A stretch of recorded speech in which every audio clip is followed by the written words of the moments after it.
Muy buenos días, estamos con Alberto Herrera Aragón, él es director ejecutivo de Amnistía Internacional México. Bienvenido, buenos días. ¿Qué tal? Muy buenos días. Vamos a entrar de lleno en esta materia. Se cumplen 5 años del gobierno del presidente Felipe Calderón y algunos organismos como la CEPALA han denunciado que está reprobado en materia de derechos humanos. ¿Esta situación sigue actualmente? Sí, definitivo. A ver, es un sexenio de contrastes, definitivamente. Ha habido avances muy importantes también en los últimos años, en particular avances a nivel legislativo. Hay un paquete de reformas constitucionales fundamentales en materia de justicia, de derechos humanos y de amparo, que yo te diría, sin querer ser demasiado pretencioso, que están significando todo una revolución jurídica. Pero estoy hablando solo de la parte formal. Hay una parte sustantiva en la que ha habido francos retrocesos. Esta llamada guerra contra el narcotráfico ha generado, por ejemplo, en un plazo de 3 años, un incremento de más del 1000% de las quejas recibidas en la CNDH por abusos cometidos por integrantes de las Fuerzas Armadas. Son ya 5 casos que llegaron a la Corte Interamericana de Derechos Humanos, 4 de los cuales son por abusos cometidos por integrantes del Ejército, y al día de hoy no se ha cumplido el aspecto central que tiene que ver con la forma en la que los militares rinden o no rinden cuentas por los abusos que cometen contra la población civil. No se puede desvincular el combate a la delincuencia organizada con el fortalecimiento de las instituciones en materia de acceso a la justicia. Y eso es algo que ha sucedido en este sexenio. No se ha trabajado con la misma intensidad la política en materia de uso de la fuerza que la política en materia de acceso a la justicia.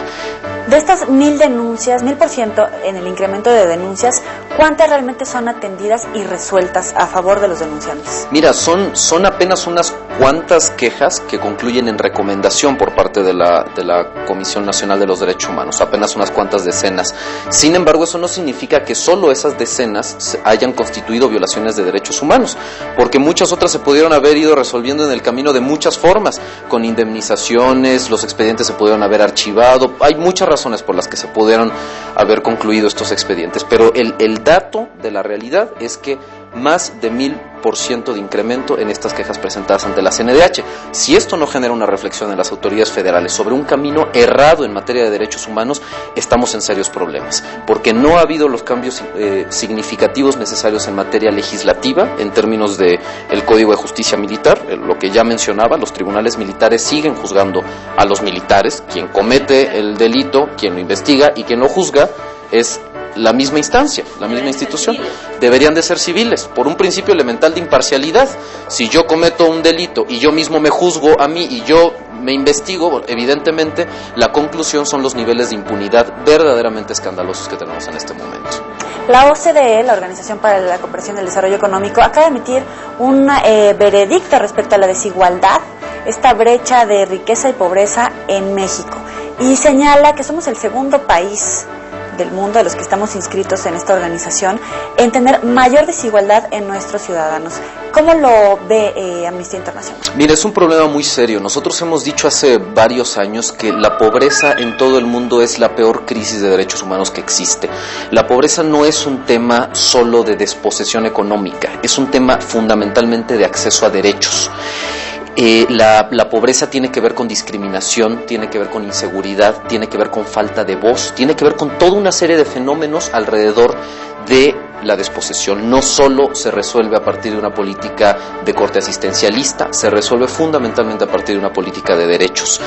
Me parece que uno de los grandes aspectos que el gobierno mexicano debe de atender es la forma en la que los derechos económicos, sociales y culturales, es decir, el derecho a la salud, a la educación, a la vivienda, a la alimentación, etcétera, son o no justiciables en México. ¿Qué significa esto? Que si yo soy un campesino de la Sierra Tarahumara y tengo un problema de salud y no existen mecanismos para garantizar ese derecho en el Estado mexicano, que yo pueda acceder ante un tribunal, un comité, cualquier mecanismo, a reprocharle al Estado que no me garantice ese derecho.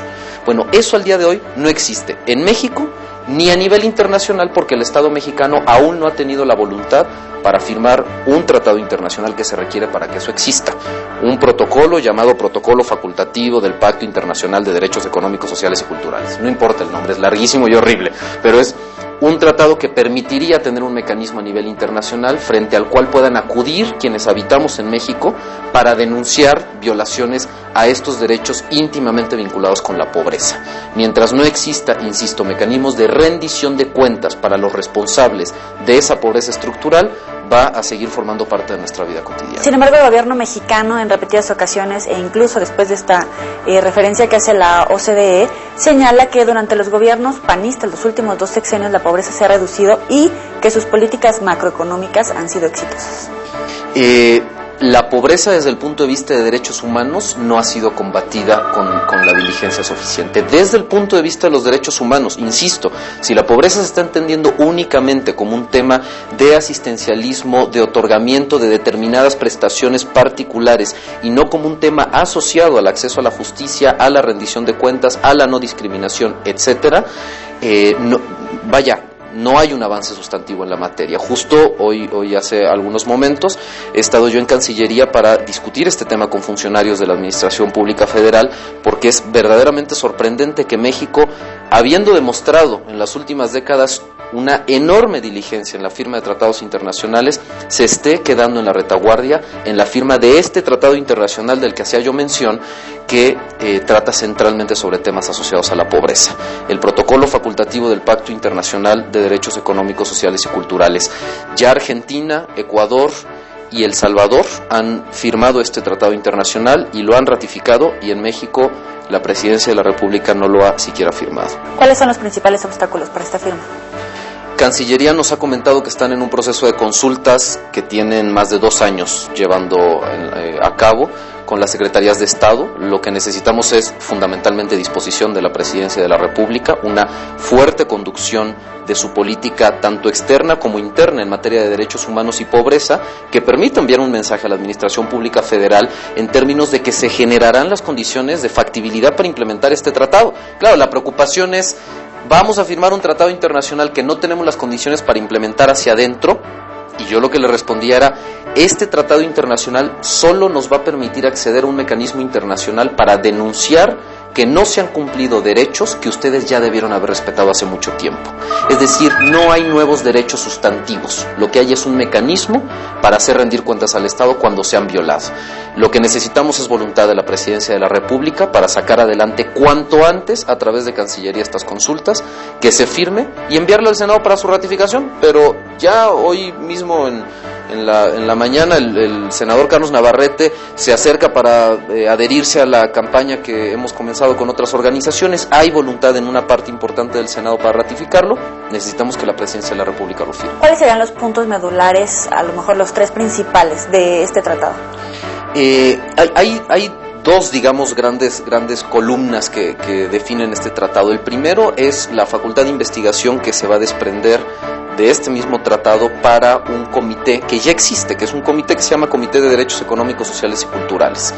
Ese comité va a poder hacer investigaciones sobre la forma en la que estos derechos son una realidad en nuestro país o no, pero la más importante es la facultad de recibir peticiones individuales. Es decir, este campesino de la Sierra Tarahumara, si no se le garantizó su derecho a la salud, ya que en México no existen mecanismos suficientes y adecuados al día de hoy para denunciar esa violación al derecho a la salud, va a poder acudir a este Comité de Derechos Económicos, Sociales y Culturales para decir: el gobierno mexicano no ha desarrollado todavía los mecanismos para que yo cuente y se garantice el acceso a este derecho.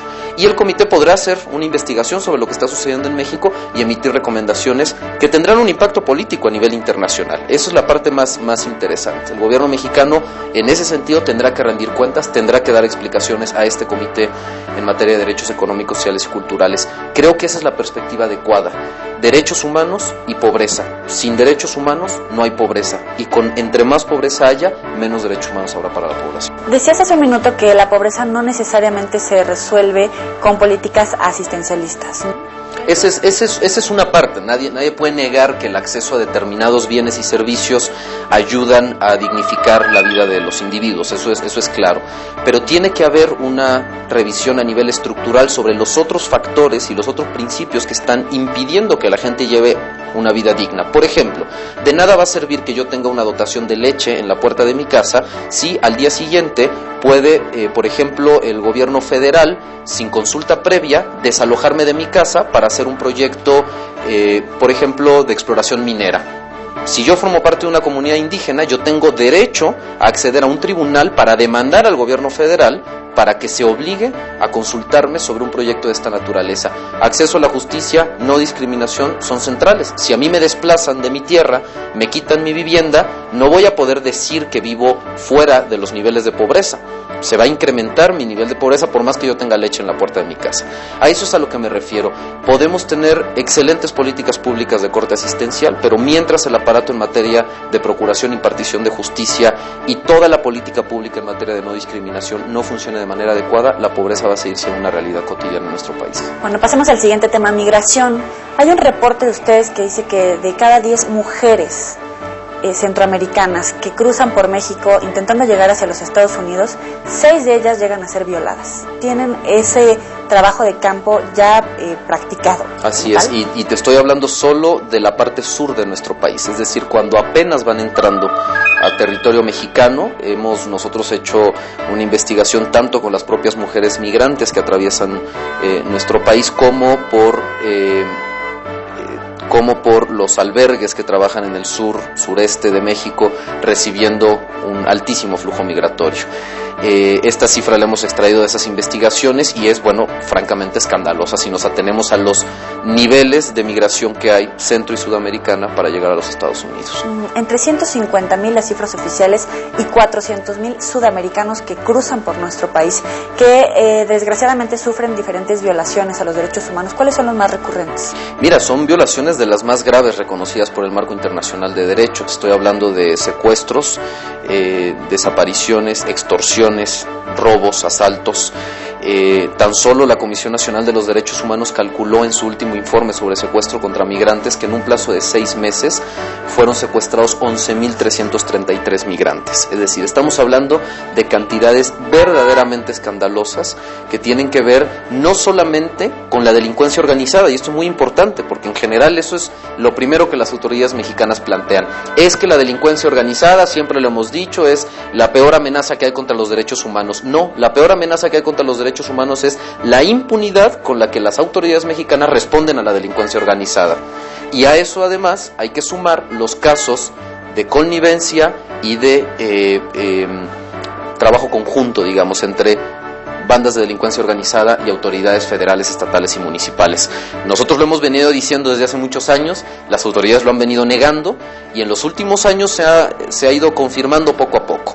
El Instituto Nacional de Migración ha tenido que remover funcionarios públicos justamente por su involucramiento con bandas de la delincuencia organizada, y tenemos nosotros testimonios clarísimos, uno de ellos, por ejemplo, en la comunidad de Lara de Grajales, en el estado de Puebla, de un grupo de migrantes que son detenidos por policías estatales, entregados a policías municipales, que a su vez los entregan en una casa de seguridad de secuestradores.